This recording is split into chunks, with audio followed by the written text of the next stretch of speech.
귀한 찬양 감사합니다. 우리 찬양이 아주 곡도 이쁘고 피아노 소리도 이쁘고 그 저총국에서 주님 배우리라 믿음의 형제여. 우리가 한 교회에서 한 형제 자매 되어서 하나님을 섬긴다는 게 굉장히 큰 축복입니다. 얼마나 큰 축복인지 몰라요. 특별히 5월은 가정의 달이라 그러죠. 가정, 패밀리. 이 가정 그러면 마음속에 그냥 따뜻해지는 모든 그냥 모든 게 이렇게 풀려지는 가장 편안하고 안정적인 그런 느낌이 바로 가정이라는 단어죠. 오늘 설교 제목이 하나님이 세우신 가정. 하나님이 세우신 가정. 사실 아름다운 가정을 이룬다는 게 참 쉽지 않잖아, 그죠? 아름다운 가정을 이룬다는 거.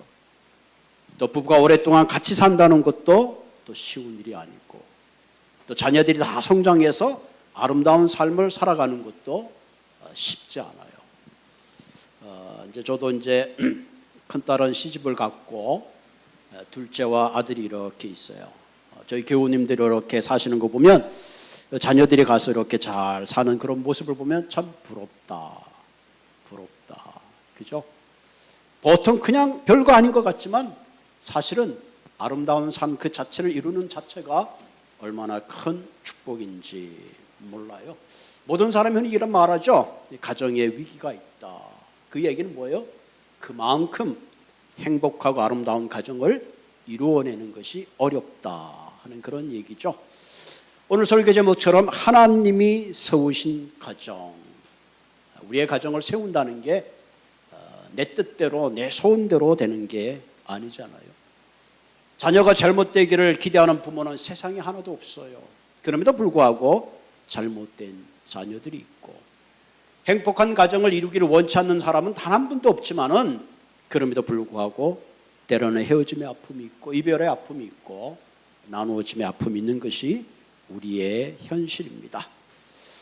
하나님이 이 땅에 남겨주신 가장 귀한 두 가지 공동체가 있다면 하나는 가정이요, 또 하나는 교회라는 공동체죠.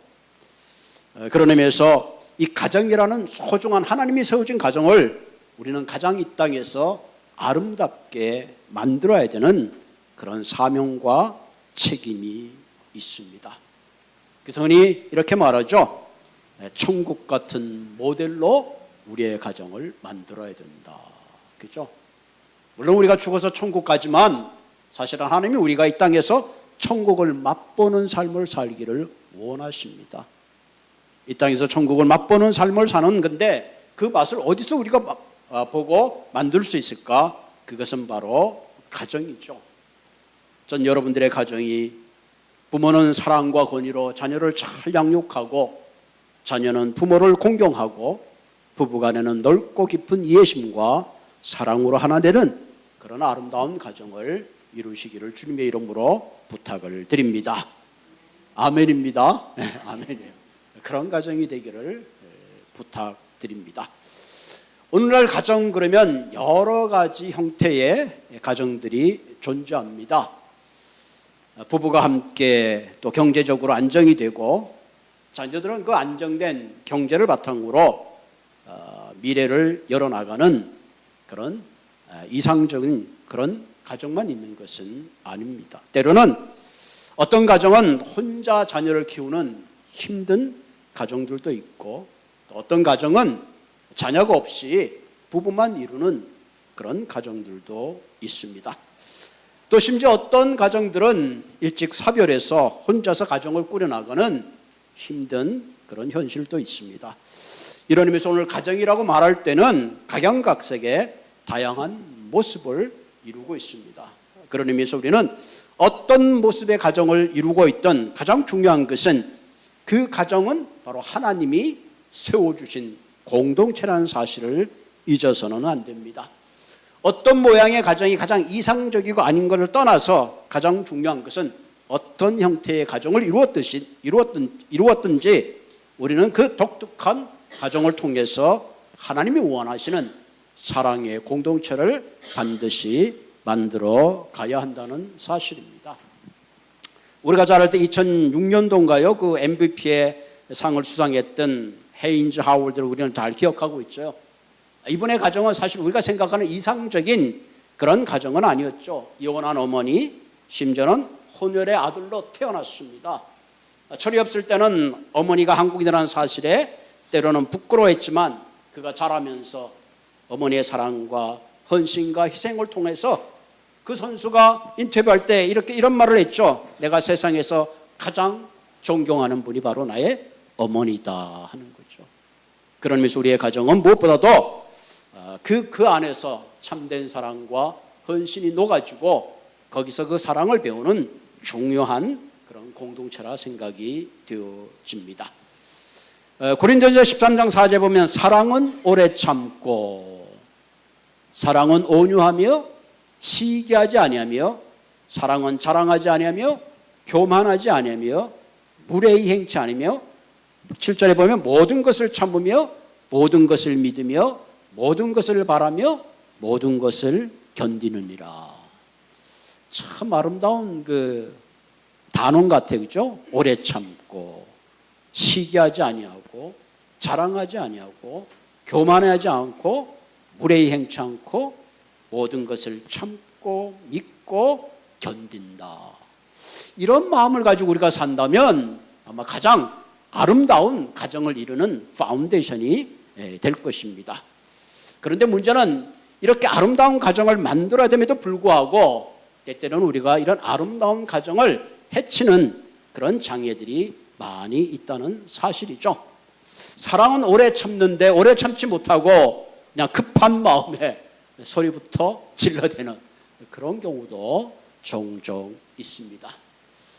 때로는 살다가 보면 서로의 의견과 어떤 생각이 맞지 않을 때도 있잖아요. 흔히들 말하잖아요.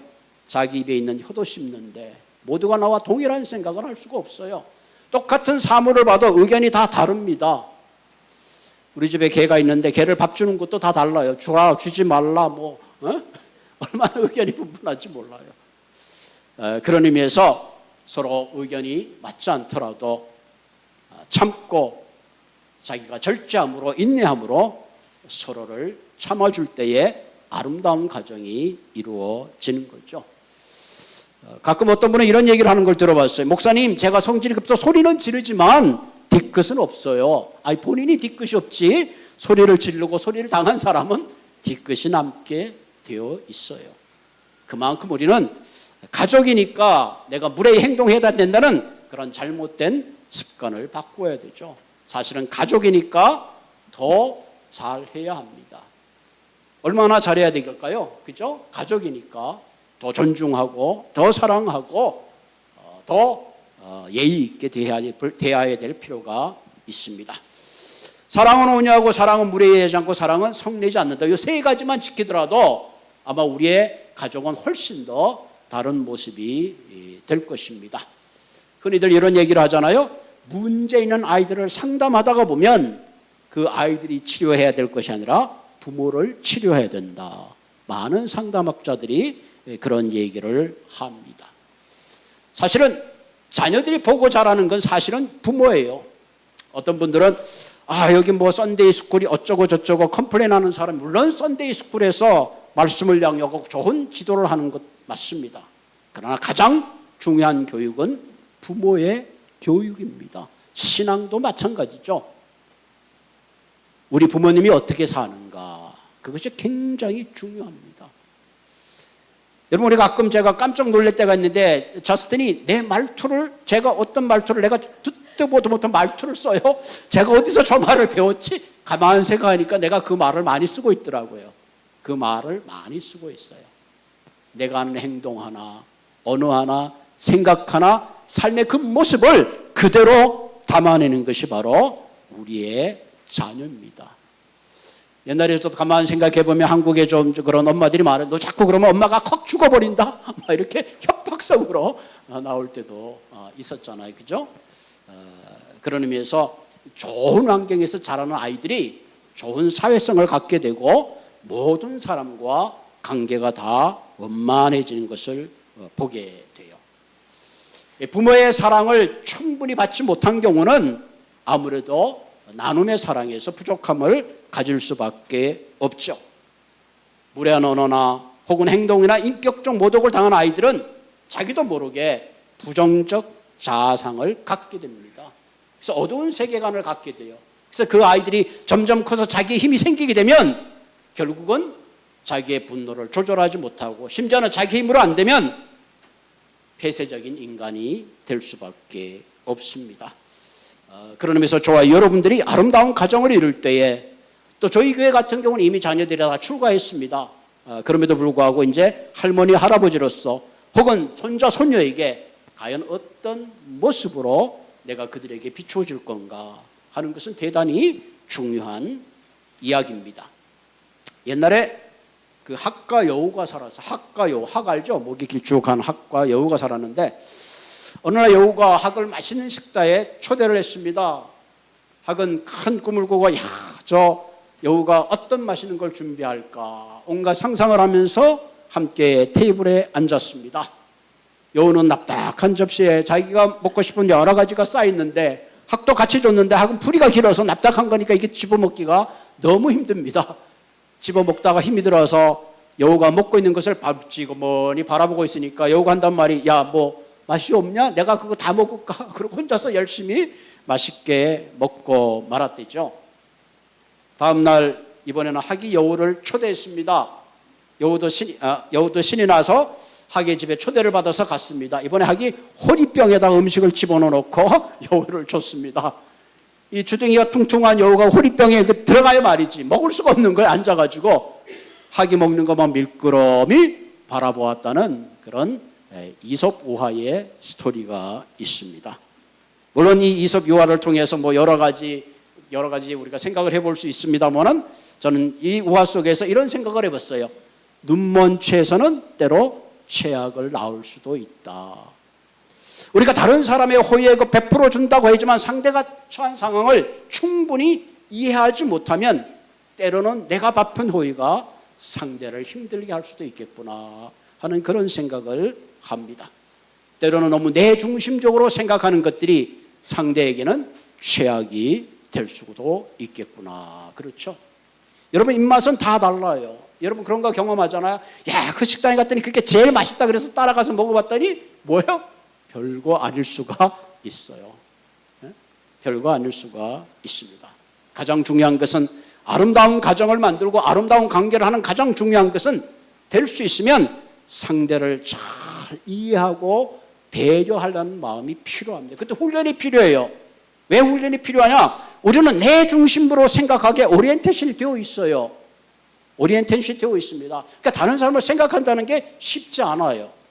그럼에도 불구하고 될 수 있는 대로 상대방의 감정, 상대방을 배려하는 그런 마음이 우리가 아름다운 관계를 이루고 아름다운 가정을 이루어 나가는데 가장 중요한 요소인 것입니다. 여러분 가정생활 하다 보면 남자와 여자의 생각이 서로 다 다를 때가 있습니다. 그것을 서로 인정해야 됩니다. 사랑하는 방법도 다 달라요. 그러나 서로가 서로의 관심을 갖고 이해를 하고 서로 공감할 때에 거기에 아름다운 가정이 만들어집니다. 여러분 옛날에 우리가 잘 아는 그 조크가 하나 있잖아요. 뭐 힐러리와 클린턴이 옛날에 힐러리 고향을 다 껐더니 힐러리 부인의 그 옛날 고등학교 가장 잘 지내던 남자 애인이 가스스테이션에 가스를 넣고 있으니까 클린턴이 뭐라 그랬어요? 힐러리 보고 이야 너 나랑 결혼해서 다행이지 저 사람하고 결혼했으면 지금 어떻게 됐을까? 그랬더니 힐러리가 뭐라 그랬는지 알죠? 저 사람하고 결혼했으면 저 사람이 대통령이 됐을 거야. 그랬다는 그 조크가 있습니다. 내 중심의 사고방식 그것이 아니라 함께 공감하고 함께 이해하는 그런 사고방식이 아름다운 가정을 만들고 아름다운 관계를 만들어가는 겁니다. 저는 목회하면서 그런 걸 생각합니다. 사람들이 참 다르다. 입맛처럼 정말로 다 달라요. 때로는 다르기 때문에 더 아름다울 수가 있어요. 특별히 캘리포니아에 보면 얼마나 다양한 인종들이 있습니까? 서로가 다르기 때문에 아름다운 거예요. 그것도 같은 노란색만 쫙 있으면 좀 보기 싫어요. 노란색도 있고 빨간색도 있고 파란색도 있고 다양한 색깔이 있을 때 훨씬 더 아름답습니다. 저희 교회만 해도 사람마다 다 재주들이 다 달라요. 어떤 분들은 찬양을 잘하는 사람이 있고, 어떤 사람은 음식을 잘하는 사람이 있고, 어떤 사람은 손님을 초대하는 걸 좋아하는 사람이 있고, 어떤 사람은 밥을 사기를 좋아하는 사람이 있는가 하면은 밥을 얻어먹기를 좋아하는 사람이 있고 다양한 사람들이 있어요. 와, 저 사람 왜 자꾸 이렇게 얻어먹나? 얻어먹는 게 그 사람이 취미예요. 사주는 사람 사주는 대로 열심히 사주면 돼요. 수첩에다가 내가 3번 사줬으니까 언제 사주나 기다렸다가 저 사람 왜 저러지? 그러지 마시고 다 달라요. 따라합시다. 다른 게 아름다운 거다. 그러면요, diversity is beautiful. 다른 게 아름다운 거예요. 저 사람이 다 나와 같을 거라고 생각하면 안 돼요. 서로 다르기 때문에 아름다운 향기가 나는 겁니다. 하나님께서는 가정을 하나님의 가장 큰 축복의 통로로 생각해요. 여러분, 가정이라는 것은요, 돈으로 만들 수 없어요. 서로 이해와 용서와 사랑으로 만들어집니다. 그래서 흔히 이런 말을 해요. 현대인들은 집은 근사하게 있는데 참된 가정은 없다. 우리가 새겨드려야 될 말입니다. 집의 평수가 넓어지고 카우치를 바꾸고 투베드룸이 뚜리베드룸 된다고 행복해지는 게 아닙니다. 그 안에 진정 사랑이 있고 용서가 있고 배려가 있을 때 그때의 아름다운 가정이 만들어지는 거예요. 여러분, 요즘 뭐 집값은 우리가 계산할 수 있잖아요. 어프레이즈도 있고 리얼터 하시는 분들이 대충 얼마 정도 집을 계산할 수 있어요. 그러나 가정은 결코 가격을 매길 수가 없습니다. 그런 면에서 저와 여러분들 이 시간 한번 생각해 봐야죠. 나는 정말로 집을 갖기 위해서 애를 많이 썼는데 아름다운 가정을 이루기 위해서는 내가 얼마나 정말로 노력하고 있는가. 내가 이민 생활에서 최선을 다해서 내가 근사한 집은 산다 할지라도 정말로 그 가정 속에 하나님이 원하시는 천국의 모델과 같은 그런 가정을 만들고 있는가 한번 생각해 보아야 합니다. 자, 오늘 하나님이 세우신 가정인데 하나님이 세우신 가정을 이루기 위해서는 하나님이 아름다운 가정을 이룰 수 있는 그런 몇 가지 원리를 성경에는 제시해 주고 있습니다. 그 첫 번째 전리가 뭐냐면은 창세기에 나오는 말씀이죠. 하나님께서는 남자 아담을 먼저 만드셨죠. 그리고 아담이 깊이 잠들 때에 그의 갈비뼈를 통해서 여자를 만드셨습니다. 여러분, 생물학적으로 생각하면 여자가 남자를 다 출산합니다. 세상에 어떤 남자도 여인 없이 태어난 남자는 한 사람도 없어요. 아마 아담만이 예외겠죠. 그럼 왜 하나님께서 여자를 먼저 창조하셨으면 자연스럽게 남자를 낳으면 될 텐데 남자를 창조하시고 하필이면 남자의 갈비뼈를 통해서 여인을 만들었어요. 그 이유가 무엇일까 하는 겁니다. 여기서 우리는 남자와 여자가 서로에게 속해 있다는 거예요. 서로 연결되어 있다는 것을 깨닫게 하기 위한 것입니다. 여자를 남자의 갈비뼈로 만들었다는 것은 여자가 남자에 비해서 예속되었거나 거기에 두 번째로 태어났기 때문에 또 순서를 매기는 것이 아니라 서로를 위하고 돕도록 만들어졌다는 얘기입니다. 그래서 성경에 보면 하나님이 아담이 혼자 있는 것이 뭐예요? 복이 뭐해서, 그렇죠? 혼자 있는 것이 복이 뭐해서 돕는 배필로 하와를 만드셨다 그랬죠. 돕는 배필, 굉장히 중요한 단어입니다. 다시 말하면 서로의 부족함을 채워주는 존재로서 만드셨다 하는 거예요. 여러분, 부부를 여러분 사는 걸 가만 보면 굉장히 달라요. 부인이 섬세하면 남자가 덜렁거리고, 남자가 덜렁거리면 부인이 섬세해요. 부인이 계산이 빠르면 남자는 전혀 계산을 못하고, 남자가 계산이 빠르면 여자가 계산을 못해요. 길을 갈 때도 그렇잖아요. 길눈이 밝은 남자가 있으면 여자는 길눈이 어둡고, 길눈이 어두운 여자가 있으면 남자가 길눈을 밝아요. 플러스 마이너스 서로의 부족한 사람들끼리 만나게 해주신 것이 부부의 인연입니다. 아멘. 그렇기 때문에 서로의 부족함을 보면 그것을 블레임하기 전에 하나님이 나로 하여금 그 부족함을 채우게 하셨구나라고 살아가시기를 바랍니다. 부부는 서로가 돕는 존재로서 하나님이 우리를 창조해 주셨다 하는 겁니다. 그런 의미에서 요즘은 음식 잘하는 남자를 요생남이라 그러잖아요. 텔레비 보면 전부 다 뭐 가사 일이 이제 남자들이 다 하는 것 같아요. 옛날에 비하면 이제는 가사도 뭐 안사람 바깥사람 일을 구별하던 시대는 이미 지나가 버렸어요. 좀 제가 미안한 얘기지만 제가 그 다른 건 몰라도 이렇게 뭐 설거지도 하고 밥은 나눠도 그래도 빨래는 여자가 해야 되겠지라고 생각했어요. 빨래는. 근데 몇 년 전서부터 빨래 해주기를 기다렸다가 보니까 빨래도 안 해주는 것 같아서 배웠어요. 제가 세탁기 하는 거를. 그랬더니 요즘 얼마나 편한지 몰라. 내가 편하게 그냥 벗어놨다가 내가 빠니까 세상 편하더라고. 요즘 저희 교인분들 가운데는 아직도 뭐 꼭 차려주는 밥만 기다리는 분이 계시는 것 같은데 어떤 분이 그러더라고요. 손이 없어, 발이 없어. 차려 먹으라고. 이제는요, 가사 분담도요, 이제는 서로가 함께 나누어야 됩니다. 이제는 여자들의 그 어떤 그 범위가 굉장히 넓어졌다나 옛날에는 뭐 애들만 키우고 가사 일을 도왔다면 요즘은 사회에 여러 가지 이제 부부가 같이 사회생활 하지 않고는 살아가는 시대가 아니잖아요. 그죠? 그런 의미에서 이제는 서로가 함께 분담해야 되는 그런 시대입니다. 옛날이죠. 제가 자랄 때만 해도 뭐 남자와 여자의 조금 구별된 그런 게 있었잖아요. 요즘은 그런 게 없습니다. 오히려 함께 동등하고 이제는 조금 더 처지는 게 남자인 것 같아요. 텔레비전 아나운서 보면 전부 여자분들이 많이 있고 그런 거 보면 우리도 생각을 좀 바꿔야 된다. 그런 생각을 합니다. 두 번째 하나님이 가정의 창조 원리는 서로의 가정을 이루게 되는 그 만남이라는 게 결코 우연이 아니라 하나님이 중매하신 거죠. 아담이 혼자 있을 때 하나님께서 그가 잠들 때에 갈비뼈로 하와를 만들어서 그에게 데리고 갔죠. 첫 중매가 바로 하나님이 하신 거죠. 이 아담 말하는 히브리 말은 흙이라는 뜻이에요. 흙이죠. 인간은 흙에서 왔다 흙으로 돌아가는 찰나 같은 그런 존재인데 하나님께서 중매함으로 아름다운 가정을 이루게 하신 거죠. 그래서 전도서의 9장 9절에 보면 내 옅은 평생의 모든 날 곧 하나님이 해 아래에서 주신 모든 헛된 날이 내가 사랑하는 아내와 함께 즐겁게 살지어라. 이것이 내 평생에 해 아래에서 수고하거든 내 몫이라.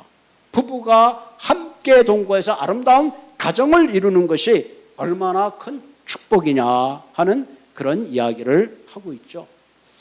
오늘 많은 부부들이 물론 하늘의 별을 따서 아름다운 사랑을 가지고 만났지만 때때로 그 만남을 스스로 걷어찰 때가 많이 있잖아요. 물론 때때로 그런 아름다운 가정을 이루는 장애 때문에 어쩔 수 없는 그런 부부들도 가끔 있을 수는 있어요. 그러나 중요한 것은 우리의 만남은 하나님이 계획한 소중한 만남인 것을 여기고 살아야 합니다. 하나님께서 하와를 아담에게 처음 데리고 왔을 때에 아담은 다음과 같이 고백했죠. 이는 내 뼈 중에 뼈요 살 중에 살이라. 참 멋진 표현입니다. 이 말을 현대어로 옮기면 그대는 나와 같은 사람이다. 내면의 본질적인 나와 같은 존재라. 그렇게 말할 수 있죠. 아니면 너는 나와 같은 가치가 있고 소중한 존재다. 그런 뜻입니다. 서로의 인격을 존중하고 서로의 가치를 존중히 여기는 것이 얼마나 필요한지 몰라요. 잘못하면 이것을 빗나가게 되면 서로가 상처를 받게 되는 거죠. 그런 의미에서 부부는 정말로 존중해야 되는 그런 관계입니다. 여러분, 내가 상대를 무시하면 나는 무시를 당할 수밖에 없어요. 내가 상대를 존중하면 상대가 나를 존중하게 되어 있습니다. 이건 황금률입니다. 저 사람이 나를 무시해. 거기는 내가 저 사람을 무시했기 위해서 무시하는 거지 괜히 무시하는 게 아니거든요. 인간관계는 부메랑과 같습니다. 내가 한 사람을 소중하게 생각하고 예의를 갖추고 얼마나 존귀한 존재인가를 깨달을 때에 그도 역시 나를 인정하고 나를 존귀하게 생각해 주는 겁니다. 그런 의미에서 우리는 말을 할 때도 생각나는 대로 말하지 마시고 한 번 더 생각하고 내가 이 말을 하면 저 사람이 어떻게 생각할까 하는 배려를 가지고 이제는 뭐 나이도 있고 이제는 경륜도 있으니까 내 마음대로 사는 것이 아니라 한번 남을 위해서, 서로 부부를 위해서, 또 다른 이들을 위해서 우리가 함께 생각하고 그런 깊이 있는 그런 삶이 되기를 주님의 이름으로 부탁을 드립니다. 세 번째, 하나님이 주신 가정의 원리는 연합하는 거예요. 연합. 성경에 보면 이제 둘이 아니요 한 몸이란 얘기는 육체가 하나 되지만 우리의 전인적 사귐이 하나 되고 영적인 것이 하나 된다 하는 거죠. 한마디로 이렇게 생각하면 되겠죠. 남편은 아내가 좋아하는 것을 함께 즐거워하도록 하고, 아내는 때로는 남편이 좋아하는 것도 함께 할 수 있어야 되는 것. 서로의 취미를 공유하는 게 참 필요하잖아요. 어떤 경우는 남편이 아웃도어맨이 있고 부인이 인도어맨이 있습니다. 서로 반반씩 양보하는 것도 필요해요. 나는 싫어하는 건 절대 안 해, 죽어도 안 해, 그러지 말고 서로 반반씩 양보하는 것도 필요하죠. 이 연합한다는 말은 서로에 한해서 거짓이나 부끄러움이 없는 관계를 말합니다. 깨끗한 마음을 말하는 거죠. 태초에 하나님께 하와를 지어줄 때 두 사람은 벗었으나 서로 부끄러워하지 않았다. 이 말은 뭐예요? 서로에게 숨김이 없는 정직함과 진실함의 관계를 가지고 있다 하는 거죠. 그것이 가장 아름다운 가정을 이루는 중요한 것이 되는 거죠. 부모나 여러분과 연합하기 위해서는 하나님만이 가정의 주인이 되어야 합니다. 때로 우리 남편을 집주인이라고 하고 아내를 안주인이라고 합니다. 법적으로 남편이 집주인인 건 맞습니다. 그러나 가정의 주인은 되지 못합니다. 가정의 주인은 하나님이십니다. 아멘. 가정의 주인은 하나님이에요. 그래서 이런 얘기를 하잖아요. 마주보는 사랑은 오래가지 못한다. 최고의 미녀와 결혼한 남편이 매일매일 볼 때마다 그 아름다움에 감탄하겠어요? 한 달이 되고 두 달이 지나면 그 얼굴이 사실 그 얼굴이에요. 바다에 근사한 경치가 좋은 집에서 사는 사람, 이사 갈 때 좋지, 그 몇 년 동안 계속 좋은지 알아요? 시간이 지나면 바다가 있는지 없는지도 몰라요. 괜히 서로 보고 있으면 나중에 짜증만 나는 거예요. 함께 보는 삶이 아니라 함께 같은 것을 바라볼 수 있는 그 사랑이 필요합니다. 그것은 뭐예요? 같은 가치관을 가지고, 같은 믿음을 가지고, 같은 뜻을 가지고, 같은 목표를 가지고 우리의 주인 되신 예수 그리스도를 바라볼 때에 문제가 있고 어려움이 있고 다툼이 있다 할지라도 그 믿음의 기초 위에서 우리는 아름다운 가정을 이루어갈 수가 있습니다. 성경에 보면 가정과 같은 교회, 교회 같은 가정 그러잖아요. 사실은 이 교회와 가정은 굉장히 밀접하게 연결되어 있습니다. 여러분, 우리가 믿음의 생활도 가정이 평안해야지 믿음의 생활을 하는 거예요. 부부가 맨날 다투는데 교회 와서 뭘 봉사하고 뭘 섬길 수가 있겠어요? 가정이 행복할 때에 교회 생활도 행복하고 교회 생활이 행복할 때에 우리의 믿음도 성숙해 나가는 겁니다. 여러분, 에베소서 우리가 잘 알잖아요. 에베소서에 있는 말씀 5장에 보면 아내들이여 자기 남편에게 복종하기를 죽게 하듯 하라. 이는 남편이 아내의 머리됨이요 그리스도께서 교회의 머리됨과 같으니 그가 바로 몸의 구주시라. 그러므로 교회가 그리스도에게 하듯 아내들도 범사에 자기 남편에게 복종할지니라. 여기만 말씀하시는 게 아니에요. 남편에게도 이렇게 말합니다. 남편아, 아내 사랑하기를 그리스도께서 교회를 사랑하시고 그 교회를 위하여 자신을 주심같이 하라. 어떻게 보면 남편에게 더 큰 책임이 있는 것 같아요. 그리스도께서 교회를 사랑하는 그 사랑은 뭐예요? 자기의 목숨을 주기까지 사랑한 그 사랑으로 서로 사랑하라 하는 겁니다. 여러분, 먼저 사랑받고 싶습니까? 어떻게 하면 될까요? 먼저 사랑하십시오. 남편들도 자기 아내 사랑하기를 자기 자신과 같이 할지니 자기 아내를 사랑하는 자는 자기를 사랑하는 것이라. 아멘. 자기를 사랑하는 것이라.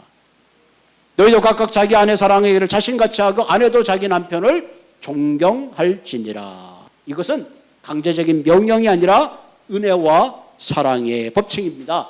은혜의 법칙 안에 들어오면 은혜가 이루어지고 사랑의 법칙 안에 들어오면 사랑이 이루어지는 겁니다. 서로를 향하여 당신 덕분입니다. 사랑해요. 고마워요.